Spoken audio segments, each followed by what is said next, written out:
This channel does not promote any violent, harmful, or illegal activities. All content provided by this channel is meant for an educational purpose only.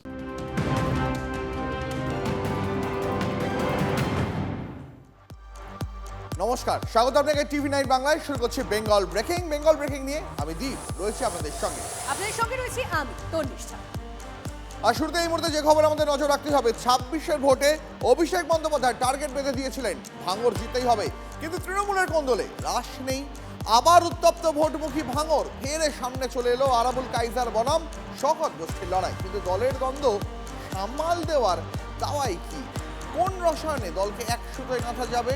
দিশেহারা শাসক, বারবার তার গলার কাঁটা হয়ে বিঁধছে ভাঙড়। ভোট আসছে, তৃণমূলের গোষ্ঠীদ্বন্দ্বে ভাঙড় তাচ্ছে। আরাবুল কাইজার বনাম শওকত গোষ্ঠীর ক্ষমতার লড়াই, ফের দ্বন্দ্বে তপ্ত ভাঙড়।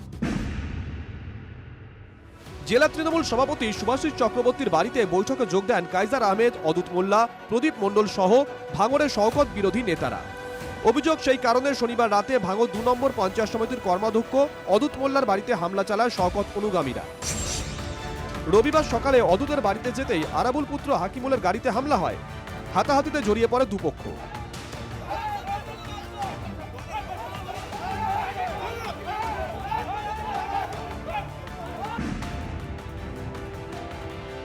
এই হারমাদের জন্যই ভাঙড়টা একেবারে উত্তপ্ত হচ্ছে, অশান্ত হচ্ছে। আমাদের ওপরে আক্রমণ এবং অদূত মোল্লাকে প্রাণে মেরে দেওয়ার হুমকি দেওয়া হয়েছে। যেভাবে হারমাদ নিজে এটা করেছে, আমার কাছে যতটুকু খবর আছে, একেবারে তৃণমূলকে ক্ষতি করার জন্যই, ক্ষতি করার লক্ষ্যেই এসব করছে। এটা দলের যে ফর্মে জানানোর আমরা জানাবো। গদ্দার তারা অদূত মোল্লাকে বাড়ি এসে দেখতে এসেছিল। হাকিমুল, আরাবুল, প্রদীপ, অদূত সহ অবিলম্বে দল থেকে যদি বহিষ্কার হয়, আমরা কঠিন আন্দোলনের ডাক দেবো। পোলেরহাটে তৃণমূলের সাসপেন্ডেড নেতা আরাবুলের পেট্রোল পাম্পে হামলার অভিযোগ ওঠে শওকত ঘনিষ্ঠ খৈরুল ইসলামের দলবলের বিরুদ্ধে। পাল্টা খুনের চেষ্টার অভিযোগ আরাবুল ও তার ছেলের বিরুদ্ধে পুলিশে নালিশ ঠুকেছেন শওকত গোষ্ঠীর নেতা। হামলা করেছে, কে করেছে, কি বান্ধব এই বিষয়ে আমরা জানি না, তবে ও যেখানে কিছু ঘটনা ঘটিয়ে এসছে, না হলে এরকম স্পিরিটে এসে আমাদের চাপা দিত না। ওকে এবং ওর বাপকে অ্যারেস্ট করতে হবে, এটাই আমার দাবি প্রশাসনের কাছে। শওকত মোল্লার সাথে দল করত, তাদের উপরই হামলা করছে শওকত মোল্লার লোকেরা। কংগ্রেসটা ভাঙড়ে হারানোর জন্য তিনি এখানে দায়িত্ব নিয়েছেন। তিনি 34 বছর সিপিএম করেছেন। ভাঙড়ের মানুষ, ক্যানিং এর মানুষের রক্ত পর্যন্ত খেয়েছে। এখন ভাঙড়ের তৃণমূল কংগ্রেসের পুরনো কর্মীদের রক্ত খাচ্ছে। ভাঙড়ের বহিরাগত হলেও এই বিধানসভায় দলের পর্যবেক্ষক অভিষেক ঘনিষ্ঠ শওকত মোল্লা। আরাবুল কাইজার দ্বন্দ্বে একসময় রক্ত ঝরত ভাঙড়ে। সময়ের ফেরে একদা শত্রু, এখন বন্ধু। হাতে হাত আরাবুল কাইজারে, আর উল্টো দিকে শওকত।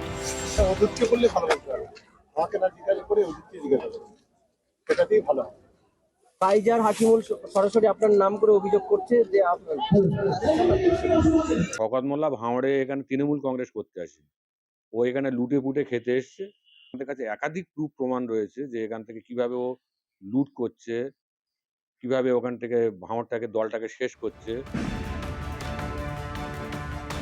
ভাঙড় তৃণমূল কংগ্রেসকে জিততে হবে, 31 দক্ষিণ 24 পরগনা করতে হবে। ভাঙড়ে জোড়া ফুল ফুটিয়ে দক্ষিণ 24 পরগনায় 31 করার ডাক দিচ্ছেন তৃণমূল সেনাপতি। আইএসএফ এর থেকে ভাঙড় ছিনিয়ে নিতে সংঘবদ্ধ লড়াইয়ের কথা বলছেন, কিন্তু তা হবে কোন মন্ত্রে? 26,000 হারের ব্যবধান ঘুচিয়ে ভাঙড় পুনরুদ্ধারের রসায়নটা কি?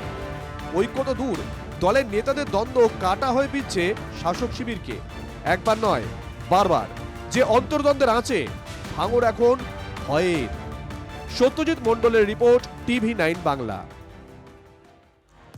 আচ্ছা, মালদার রতুয়া, সেখানে ঠিক কি মধু আছে বলুন তো? বিধানসভা কেন্দ্রে ভোট ঘোষণার আগেই যা আলোচনায় উঠে আসছে, কারণ বিধায়ক সমর মুখোপাধ্যায়ের দাবি তৃণমূলের 16 জন নাকি ওই কেন্দ্রে প্রার্থী হতে চায়, এবং সকলেই নাকি প্রচারও শুরু করে দিয়েছে। কারণ মালদায় ওটাই নাকি তৃণমূলের সবচেয়ে নিরাপদ আসন, আর কোনো আসনের কোনো গ্যারান্টি নেই। মৌসম বেনজির নূর কংগ্রেসে ফিরে গিয়েছেন, আর আসাদউদ্দিন ওয়াইসির বিম দাবানলের মতো ছড়িয়ে পড়ছে। মালদার রাজনৈতিক বিন্যাসটা অত্যন্ত দ্রুত বদলে যেতে শুরু করেছে। এসআইআর এর পর কি পরিস্থিতি হবে কোনো নিশ্চয়তা নেই। অনিশ্চিত সময় নিশ্চিত একমাত্র নাকি রতুয়া। তৃণমূলের নেতারা সবাই নাকি এই কেন্দ্রে প্রার্থী হতে চান, দাবি বর্তমান বিধায়ক সমর মুখোপাধ্যায়ের। 16 জন প্রার্থী আছে, শোষণ ব্যানার্জি, কৃষ্ণেন্দু চৌধুরী, আশিস কুন্ডু, মৌসুম নূর, অনেকে 16 জন দাবিদার। হ্যাঁ, আর আপনি রতুয়া শেখ সমর মুখার্জি। মৌসুম নূরের মতো হেভিওয়েট তৃণমূল ছেড়ে আবার ঘরে ফিরে সেই কংগ্রেসে যোগদান করাতে ইতিমধ্যেই শোরগোল পড়ে গিয়েছে মালদা জেলা রাজনৈতিক মহলে, এবং এই পরিস্থিতিতে এখন এক কথায় বিভ্রান্ত মালদা জেলা তৃণমূল কংগ্রেস। ইতিমধ্যেই এই পরিস্থিতিতে তারা কি করবে কি করবে না, কোন জায়গায় কিভাবে প্রচার করবে, সেটাও তাদের কাছে এখন বড় সমস্যা হয়ে দাঁড়িয়েছে। আর তারই মধ্যে এই রতুয়া নিয়ে তারা আরোই বিভ্রান্ত, কারণ এই রতুয়া বিধানসভাতে ইতিমধ্যেই নিজেদের মধ্যেই একরকম দৌড় প্রতিযোগিতা শুরু হয়েছে। দৌড়ে এগিয়ে জেলা সহসভাপতি ফজলুল হক, কারণ তিনি রতুয়ার ভূমিপুত্র, প্রাক্তন শিক্ষক, পরিচ্ছন্ন ভাবমূর্তি, তিনি জনসংযোগ করছেন। আবার তৃণমূলের নেতা আশিস কুন্ডু দৌড়ে টিকে থাকতে স্কুল উদ্বোধন, মন্দির সংস্কার, রথযাত্রায় নিজেকে যুক্ত রাখছেন। আমাকে যদি করে তা আমিও দলের হয়ে মানুষের জন্য যে আমার যে জনসংযোগ এবং আমাদের তৃণমূল সরকার যে মানুষের উন্নয়ন করেছে, এটাকে আমরা সামনে রেখেই আমরা মানুষের কাছে যাব এবং অবশ্যই জিতবো আমরা রতুয়া বিধানসভা। আমাদের দলে প্রার্থী কে হবেন ঠিক করেন সর্বোচ্চ নেত্রী মমতা বন্দ্যোপাধ্যায়। এইগুলো বালখিল্য। মন্ত্রী যেটাকে বালখিল্য বলছেন তা দেখে বিজেপি কি পুলকিত হচ্ছে না? তৃণমূলের অন্তর্দ্বন্দ্ব তো বিজেপির সম্ভাবনায় উজ্জ্বল করে তুলছে। তৃণমূলের কতজন প্রার্থী এই নিয়ে তো বিজেপির খুব একটা চিন্তা হওয়ার কারণ না, মাথা ব্যথাও নাই আমাদের। আমরা রতুয়াতে জেতার জন্য বিজেপি প্রার্থী দেবে, আর 5 বছরে রতুয়ার বিধায়ক কি দুর্নীতি করেছে সেটা আমরা মানুষের কাছে তুলে ধরেছি। কে আগে যাবে এখন সেটাই দেখার। মালদা থেকে ক্যামেরায় মুজিবরের সঙ্গে সুব্রত, TV9 বাংলা। মৌসুম ব্যানার্জি নূরের ঘরবাপসির পর মুখে কুলুপ এঁটেছেন তৃণমূল নেতারা। কল্যাণ বন্দ্যোপাধ্যায়, কুণাল ঘোষ, শশী পাঁজা কেউই কথা বাড়াতে চাইছেন না। তৃণমূলের মালদার নেতারা আবার এর মধ্যে শুভেন্দু অধিকারীর হাত দেখতে পাচ্ছেন। মৌসুম তো হাতের হাত ধরলেন, তাতে নাকি বিজেপি নেতার হাত। নিখান চৌধুরীর বাড়ির মেয়ে মৌসুম ব্যানার্জির নূর লড়েছিল 19-এ, তাকে তো ঘরে ঢুকিয়ে দিয়েছেন। এই তো শুক্রবার মালদা চাঁচলের সভায় মৌসুমের নাম মুখে এনে তৃণমূলকে আক্রমণ করেছিলেন শুভেন্দু অধিকারী। একদিন পর শনিবারই মৌসুম বেনজি নূরের দলবদল, তৃণমূল ছেড়ে আবার পুরনো দল কংগ্রেসে বিয়ে গনি খান চৌধুরীর ভাগ্নি, এবং তার পিছনে শুভেন্দুর হাতই দেখছে মালদার তৃণমূল। আজকে তিনি শুভেন্দু অধিকারীর হাতে তামাক খেয়ে কংগ্রেসে জয়েন করলেন। এর আগে এই শুভেন্দু অধিকারীর হাত ধরে রাজ্যসভার সাংসদ হয়েছিলেন এই মৌসুম নূর। 2019 সালে তৃণমূলে যোগ দেন মৌসুম। শুভেন্দু তখন তৃণমূলের মালদা জেলার পর্যবেক্ষক। তার পরের বছরই মৌসুম রাজ্যসভার সাংসদ হন।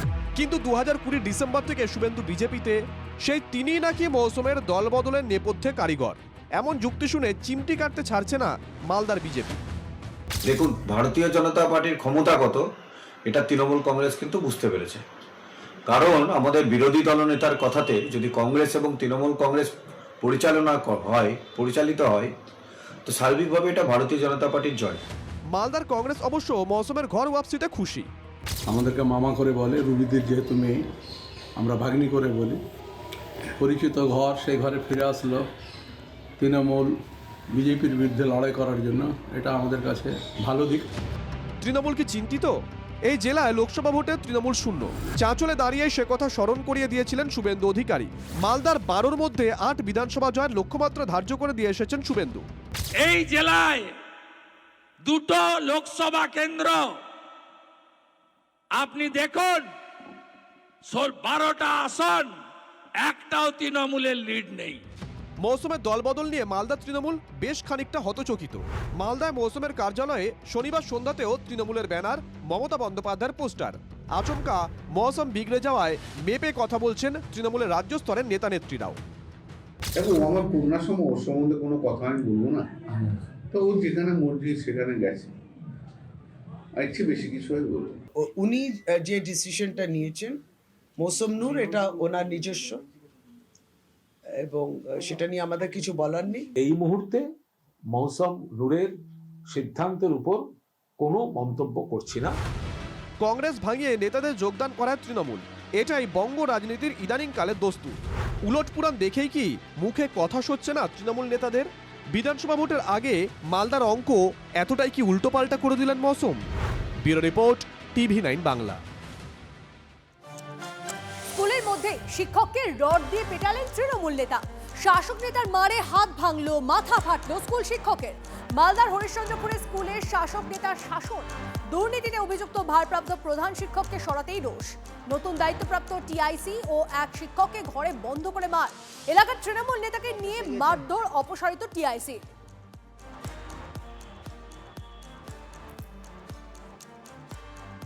প্রথমে হেফজুর রহমানকে বলে যে তুমি আর আফজাল মাস্টার এদিকে আসো। এবার অফিসে কথা বলার কথা বললে ওরা কিন্তু অফিসে কথা বলতে চায় না। তার আগে সিসি ক্যামেরা অফ করে দেয় এবং ওদেরকে আমাদের যেতে যখন দেরি হয় তারপর তখন ওই আমাদের পিয়ন এই এমডি নবীর আলম এর হাত দিয়ে আমাদেরকে ডেকে পাঠায়। এবার আমরা ওখানে গেলে ওরা কৌশলে আমাদেরকে একটা ক্লাসরুমে নিয়ে যায়। ক্লাসরুমে নিয়ে গিয়ে প্রথমে ধুমকি টুমকি দেয় যে কেন টিআইসি আর অ্যাসিস্ট্যান্ট হয়েছো, খুব মাস্তান হয়ে গেছো, এখানে মাস্তানি চলবে, আমাদের স্কুল আমাদের জায়গা, এ বলে এবার মোটা অঙ্কের দাবি মানে টাকার দাবি করে। কত টাকা দাবি করছিল? এই 5 লাখ টাকা। শাসক দলের সবাই শাসক দলের। স্কুলের মধ্যেই শিক্ষককে রড দিয়ে পেটালেন তৃণমূল নেতা। শাসক নেতার মারে হাত ভাঙলো, মাথা ফাটলো স্কুল শিক্ষকের। মালদার হরিশ্চন্দ্রপুরের স্কুলে শাসক নেতার শাসন, দুর্নীতিতে অভিযুক্ত ভারপ্রাপ্ত প্রধান শিক্ষককে সরাতেই রোষ। নতুন দায়িত্বপ্রাপ্ত টিআইসি ও এক শিক্ষককে ঘরে বন্ধ করে মার। এলাকার তৃণমূল নেতাকে নিয়ে মারধর অপসারিত টিআইসি। রড দিয়ে মেরে মাথা ফাটিয়ে দেওয়ার অভিযোগ, স্কুলের শিক্ষককে মারধর করছে তৃণমূল নেতা। ভেবে দেখুন একবার পরিস্থিতি কোন জায়গায় গেছে। শাসক নেতার মারে হাত ভাঙলো, মাথা ফাটলো স্কুল শিক্ষকের। আমরা ছবি দেখাচ্ছি আপনাদেরকে, যে ছবি আপনারা এই মুহূর্তে দেখছেন। ফের শিক্ষককে পেটালেন তৃণমূল নেতা। এর আগে কাকদ্বীপের একটা ছবি আপনাদেরকে দেখাচ্ছি, একই সঙ্গে 16 সেপ্টেম্বরের ছবি। সেখানেও তৃণমূল নেতার হাতে স্কুল শিক্ষককে তাকে অপদস্থ হতে হয়েছিল, সেই ছবিটা আপনারা দেখছেন। অন্যদিকে আজকের ছবিটা আপনাদেরকে দেখাচ্ছি, দুটো ছবি একসঙ্গে দেখছেন আপনারা।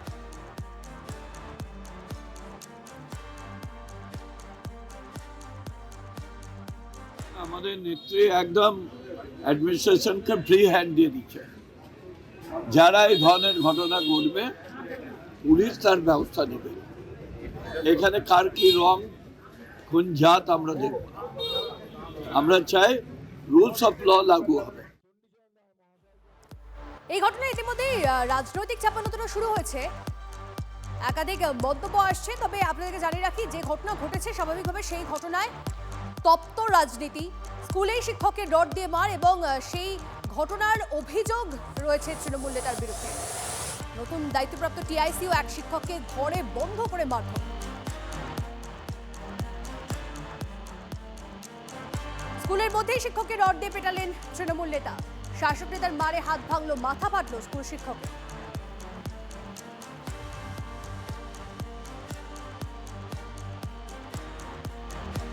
আরেকটা ছবি দেখাই আপনাদের। টাকার পাহাড়ে তৃণমূল নেতা, বিপুল টাকার মাঝে বসে বারাসাতের পঞ্চায়েত সমিতির সহ সভাপতি গিয়াসউদ্দিন মণ্ডল। এই ভিডিও ভাইরাল হতেই তীব্র চাঞ্চল্য। কোথা থেকে এলো এত টাকা? জবাব নেই তৃণমূল নেতার কাছে। তাকে ফোন করা হলেও জবাব দেননি গিয়াসউদ্দিন মণ্ডল। ইডির তদন্ত দাবি করেছে বিজেপি, তবে তৃণমূল কংগ্রেসের তরফ থেকে এখনো পর্যন্ত এই ঘটনায় কোনো প্রতিক্রিয়া পাওয়া যায়নি। দেখুন, গিয়াসউদ্দিন মণ্ডল হচ্ছে একজন জমি মাফিয়া, আর তৃণমূল কংগ্রেস এই সমস্ত মাফিয়া চোর ডাকাতকে নিয়ে এই দলটা চলছে এবং পশ্চিমবঙ্গকে কীভাবে লিড করছে আজকের ঘটনা সেটা প্রমাণ করে। তৃণমূল কংগ্রেসের নেতারা এখন সমতলে থাকতে ভালোবাসে না, তারা এখন পাহাড়ের উপর থাকতে ভালোবাসে। যেখানেই দেখা যাচ্ছে যে পাহাড়, টাকার পাহাড়, সেখানেই তৃণমূল কংগ্রেসের নেতাদের দেখা যাচ্ছে। এই গিয়াসউদ্দিন মণ্ডল এবং তার সঙ্গে যারা জড়িত এই সমস্ত দুর্নীতির সঙ্গে, তাদেরকে অবিলম্বে গ্রেপ্তার করে ইডি হেফাজতে নিয়ে টোটাল এই ধরনের টাকার যে উৎস সেটাকে তদন্ত করে তাদেরকে উদ্ধার করার দরকার। ছোট্ট আশা, কিন্তু সেটাও বড় বিতর্কের থেকে কম নয়। ফেডারেশন বলছে আইএসএল শুরু করবে, কিন্তু খেলা আদৌ শুরু হবে তো? ভারতীয় ফুটবলের ভবিষ্যৎ নিয়ে প্রশ্নের যে শেষ নেই। আইএসএল শুরু করার ঘোষণা শুধুমাত্র শাখ দিয়ে মাছ ঢাকা নয় তো? বিশ্ব ফুটবলের সর্বোচ্চ নিয়ামক সংস্থা ফিফার কাছে সবার আগে ফুটবল আর ফুটবলার, এই দুয়ের স্বার্থে আঘাত লাগলে কাউকে রেয়াত করে না ফিফা। দেশের ফুটবল আর নিজেদের ভবিষ্যতের প্রশ্ন তুলে ফুটবলাররা ফিফাকে ভিডিও বার্তা দিয়েছেন, আর তাতেই খেলা শুরু। এতদিনের মিটিং খেলা ভুলে তড়িঘড়ি ফুটবল শুরু করতে চাইছে সর্বভারতীয় ফুটবল ফেডারেশন। ফিফার গুতর খাওয়ার ভয়। It's January and we should be on your screens as a part of a competitive football game. To say aloud something which we all know. We are facing a humanitarian, sporting and economic crisis. Players, staff, owners and the fans deserve clarity, protection and more importantly, a future.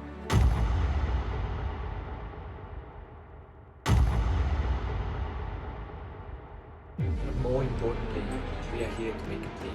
এই ভিডিওটাই ভারতীয় football ফেডারেশনের অন্দরমহলে ভূমিকম্প আমদানি করেছে, যে ভূমিকম্পে federation উথাল পাথাল। ফিফার গুতো খাওয়ার ভয়ে কি লিগ চালু করতে চাইছে ফেডারেশন? কিন্তু অনেক প্রশ্নের চেয়ে কোনো উত্তরই নেই ভারতীয় ফুটবল ফেডারেশনের কাছে। ক্লাব জোট ফেডারেশনের শর্ত আদৌ মানবে? ক্লাব জোট টুর্নামেন্ট আয়োজনের খরচ বহন করবে?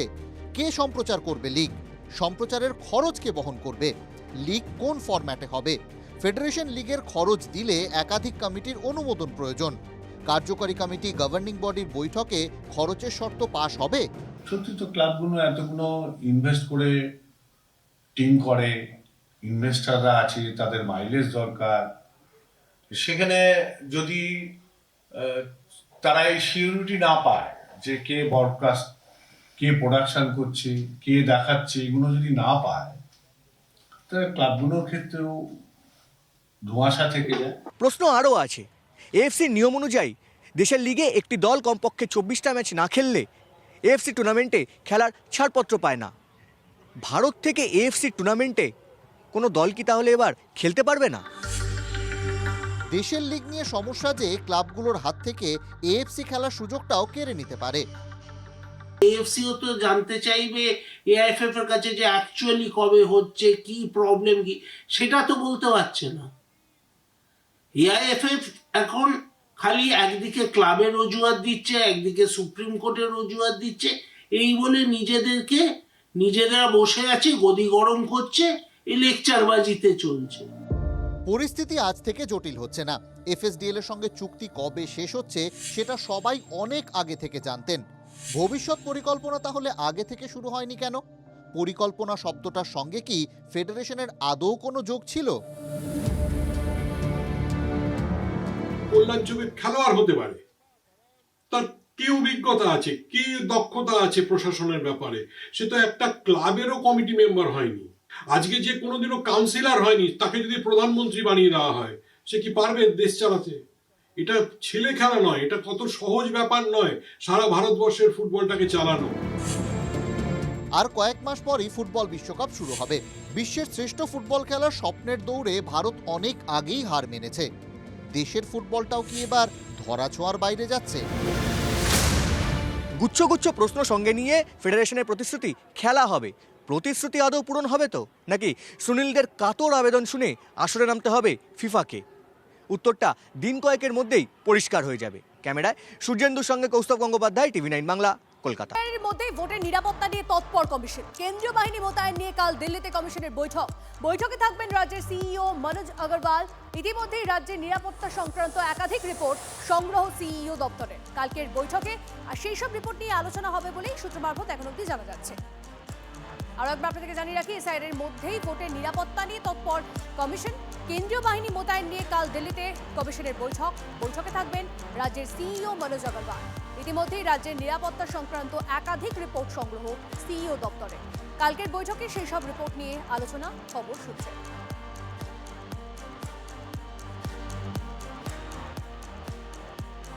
নির্বাচন এবং তার আগে সেই নির্বাচন নিয়ে, ভোট নিয়ে, নিরাপত্তা এবং তা নিয়েই তৎপর কমিশনের। এসআইআর এর মধ্যে এসআইআর প্রক্রিয়া এখন অবধি চলছে, শুনানি প্রক্রিয়া চলছে, তার মধ্যে এবার ভোটের নিরাপত্তা নিয়েও তৎপর কমিশন। কেন্দ্রীয় বাহিনী মোতায়েন নিয়ে কালই দিল্লিতে কমিশনের বৈঠক। অত্যন্ত গুরুত্বপূর্ণ সেই বৈঠক, নজর থাকবে। নিউ ইয়র্কে আনা হয়েছে সস্ত্রীক ভেনেজুয়েলার প্রেসিডেন্ট নিকোলাস মাদুরোকে। বছরের শুরুতে ভেনেজুয়েলাতে বড়সড় সেনা অভিযান আমেরিকার। মধ্যরাতে ভেনেজুয়েলায় পুরোদস্তুর সেনা অভিযান চালায় আমেরিকা। লাগাতার বোমা বর্ষণ চলে রাজধানী কারাকাসে। ভোররাতে শোয়ার ঘর থেকে হাইজ্যাক ভেনেজুয়েলার প্রেসিডেন্ট। মার্কিন অভিযানকে জঙ্গি হামলার সঙ্গে তুলনা করছে ভেনেজুয়েলার সেনা। কিভাবে ভেনেজুয়েলার বায়ুসেনা ঘাঁটিতে মাদুরোর কাছে পৌঁছয় মার্কিন স্পেশাল ফোর্স? তবে কি সর্ষের মধ্যেই ভূত ছিল? ভেনেজুয়েলার সেনাবাহিনীর ভূমিকা নিয়েও প্রশ্ন উঠতে শুরু করেছে।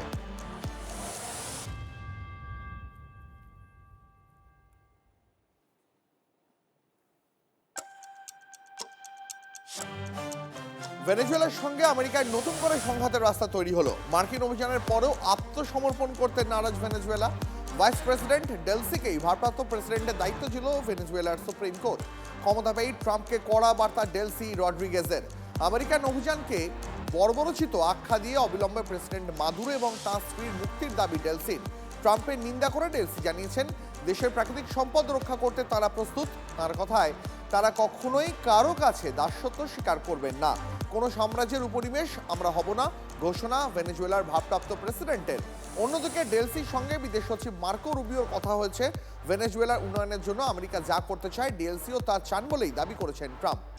সস্ত্রীক প্রেসিডেন্ট নিকোলাস মাদুরোকে বন্দি করে নিউ ইয়র্কে নিয়ে গেছেন ট্রাম্প, কিন্তু এতে ট্রাম্পের নিজের দেশে বিক্ষোভ শুরু হয়ে গেছে। যুক্তরাষ্ট্রের বিভিন্ন শহরে যুদ্ধবিরোধী মিছিলে সামিল হয়েছেন সাধারণ মানুষ। তাদের হাতে যুদ্ধবিরোধী স্লোগান লেখা placard, banner. Washington, new York, Boston, Minneapolis সহ বিভিন্ন শহরে শুরু হয়েছে যুদ্ধবিরোধী বিক্ষোভ। ভেনেজুয়েলা বিশ্বের ৫ম বৃহত্তম অপরিশোধিত তৈল ভাণ্ডার। মার্কিন সেনার অভিযানের বিরোধিতার মিছিল থেকে তাই তেল সংক্রান্ত স্লোগানই শোনা গেছে। স্লোগান উঠেছে, তেলের জন্য রক্ত চাই না। শুধু সাধারণ মানুষের বিক্ষোভই নয়, ভেনেজুয়েলায় হামলার নিন্দায় সরব হয়েছেন নিউ ইয়র্কের মেয়র জোহরান মামদানি। তিনি এই হামলাকে আন্তর্জাতিক আইনের লঙ্ঘন বলেছেন। ভেনেজুয়েলায় হামলাকে অবৈধ এবং অপরিণামদর্শী বলে লিখেছে নিউ ইয়র্ক টাইমস। বিশ্বের ৫ম বৃহত্তম তেলের ভাণ্ডার। ভেনেজুয়েলার ট্রাম্পের অভিযান কি সেই লক্ষ্যেই?